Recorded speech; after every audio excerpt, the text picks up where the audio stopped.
87% precisavam de cuidados especiais em enfermaria ou UTI. A maioria era de homens. 52% tinham mais de 60 anos, mas 43% dos casos graves ocorreram em pessoas de 30 a 60 anos. O Ministério também analisou as primeiras 59 mortes. A maior parte tinha 60 anos ou mais, mas 5 óbitos foram de pacientes de 30 a 50 anos.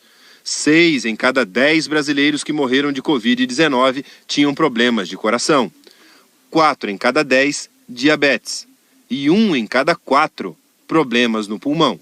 O Ministério da Saúde também avaliou o que pode acontecer daqui para frente, em abril. E os próximos 30 dias serão piores, de acordo com os técnicos. Estamos no início da epidemia no país. Previsão que nós vamos ter 30 dias muito difíceis.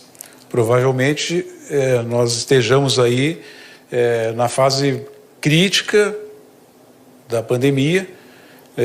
Nós não vamos começar a reduzir os casos em 30 dias. Nós temos uma estimativa maior para ter a redução dos casos. Vamos enfrentar isso. A previsão de número de casos é muito difícil de fazer. Tem gente fazendo previsão que no final desses 30 dias nós vamos ter 50 mil casos, que nós vamos ter não sei quantos óbitos. Essas simulações, por enquanto, são muito precoces para a gente fazer. O secretário de Vigilância Sanitária também falou sobre as próximas semanas da doença no Brasil. O secretário disse que o pico da propagação do novo coronavírus vai coincidir com a época em que 2 outras doenças se espalham com muita força no Brasil: a gripe influenza e a dengue. Na China e na Itália, os surtos de influenza aconteceram antes dos picos de coronavírus.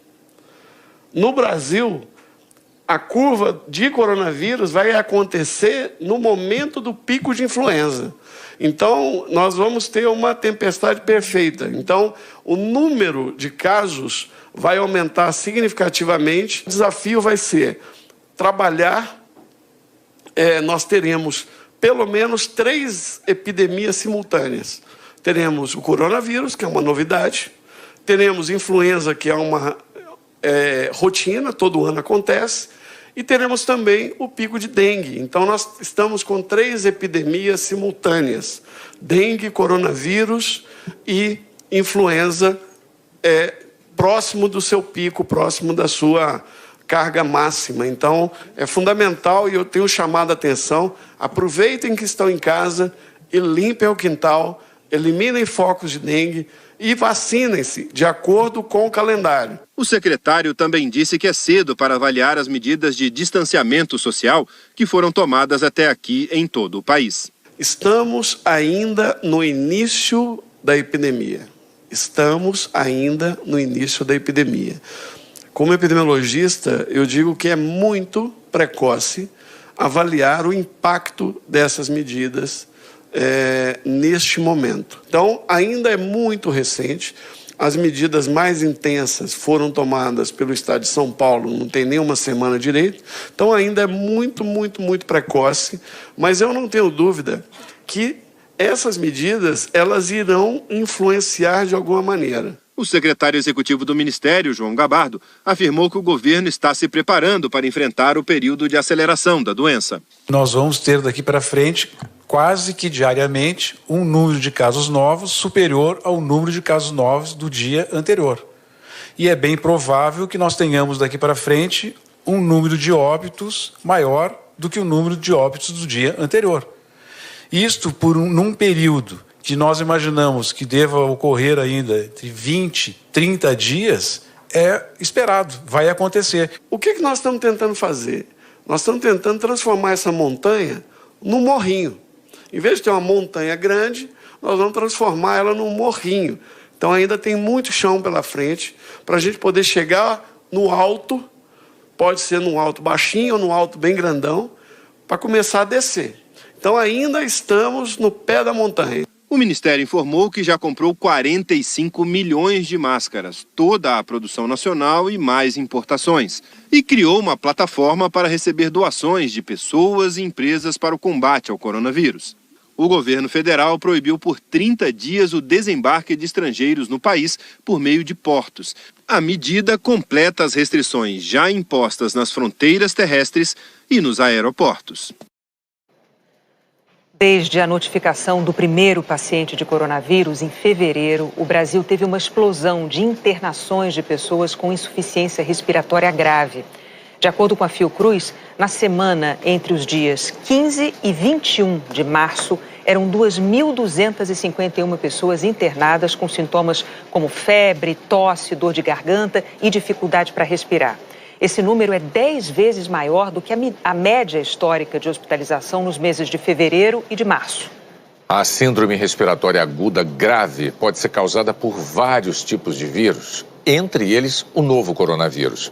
Ainda segundo a Fiocruz, o grande aumento desse número de internações pode ter ocorrido por causa da Covid-19, embora nem todas as pessoas hospitalizadas tenham sido testadas para a doença e os resultados dos exames estejam saindo com vários dias de atraso. Vamos relembrar então quais os sintomas da Covid-19? O outono é a estação das alergias, dos resfriados e, para complicar a nossa vida, agora temos também o novo coronavírus. A dúvida de muita gente é: dá para saber o que é gripe e o que é Covid-19? A doutora Margarete Dalcomo diz que isso é difícil. Não há nenhum quadro característico da Covid-19 que a diferencie completamente de uma gripe comum. Não há.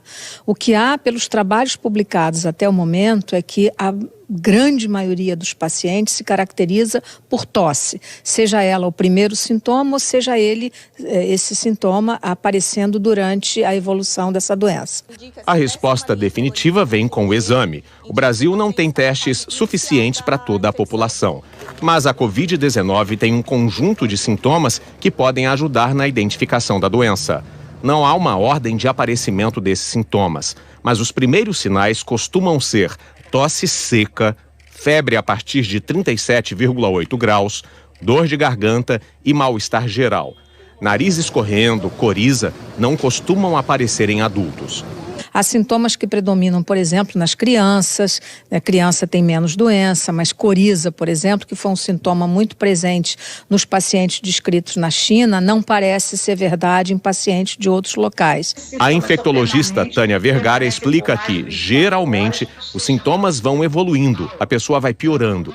E que o mais importante é perceber quando a sensação de mal-estar e cansaço se transformam em falta de ar, dificuldade para respirar. Uma coisa importante de saber é que se você tiver falta de ar, independente de você ter febre ou não, isso é um sinal de alerta, tá? Então não espere ter febre ou não, porque embora a febre seja comum e a febre seja acima de 37,8, há relatos em algumas sedes que chega a 40% até, de pessoas que tiveram febre baixa ou não tiveram febre.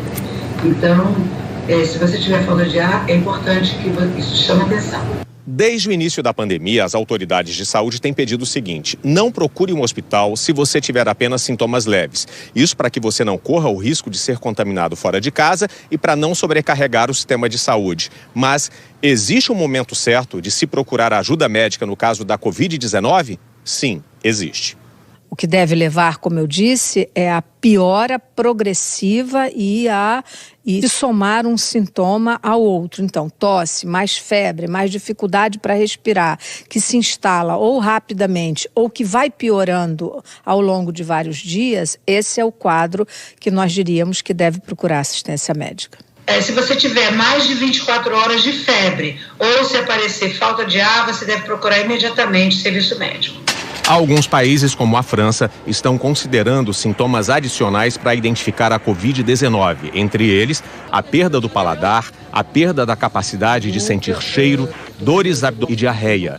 Aqui no Brasil, esses sinais ainda não entraram oficialmente na lista de sintomas, mas os médicos já estão alertas. A Covid-19 é uma doença nova e eminentemente respiratória. Então, quem morre de Covid-19 morre por pneumonia, morre pelo comprometimento grave dos pulmões. Então, lembrando que os cuidados são atentar para, se teve contato com alguém doente, se está num ambiente onde há alguém doente, e se apresenta esses sintomas, todos eles ou piorando individualmente, cada um deles, ou se associando a outros.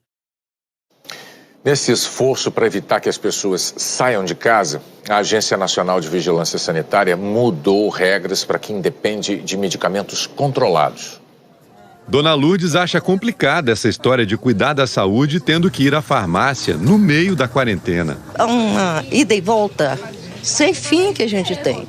Quer dizer, se fosse uma quantidade maior, quanto menos eu sair da minha casa para vir aqui, eu estou evitando de pegar alguma coisa para passar para minha família, para passar para a família de outras pessoas, para meus vizinhos. A resolução da Agência Nacional de Vigilância Sanitária, a Anvisa, passou a permitir que pacientes que usam remédio controlado comprem a medicação para até 6 meses de tratamento. Antes, os médicos só podiam dar receita para, no máximo, 2 meses. O perfil ideal realmente seriam os mais idosos, que eles poderiam ter uma quantidade maior de remédios e não precisar ficar indo e voltando nas farmácias várias vezes. Essa mudança nas regras tem prazo determinado, vale por 6 meses. E é mais uma medida que reforça a importância do isolamento social para o combate ao coronavírus. A medida permite também que as farmácias incluam os remédios controlados no serviço de entrega em domicílio. Para isso, o paciente precisa entrar em contato com a farmácia, informar o endereço e solicitar a retirada da receita. A farmácia envia um mensageiro ou motoboy. Ele pega o documento e leva de volta à farmácia. O farmacêutico confere as informações, a receita original fica retida na drogaria e só então o remédio é encaminhado para o cliente. Nesse primeiro momento é um custo bem maior para a drogaria, mas como o foco hoje é atender ao cliente dentro da casa dele, para que ele não saia, então nesse primeiro momento a gente não está nem contabilizando como 2 entregas não, vai contabilizar só como uma entrega. A Anvisa mantém proibida a compra e a venda desses medicamentos pela internet. Quem já tem uma receita dentro da validade vai poder pedir uma quantidade maior de medicamento, que dê para mais 30 dias. A Anvisa afirma que as farmácias não são obrigadas a fazer entrega. Cabe ao paciente procurar uma que ofereça o serviço. E a agência faz um alerta. A gente está falando de medicamentos sujeitos a controle especial, que por si só, por sua natureza, já tem um risco maior à saúde se utilizados de forma inadequada. É importante lembrar que o médico é quem deve decidir, a partir da avaliação das condições de saúde, de risco de cada paciente, se ele deve ou não utilizar dessas quantidades adicionais permitidas. Cientistas brasileiros sequenciaram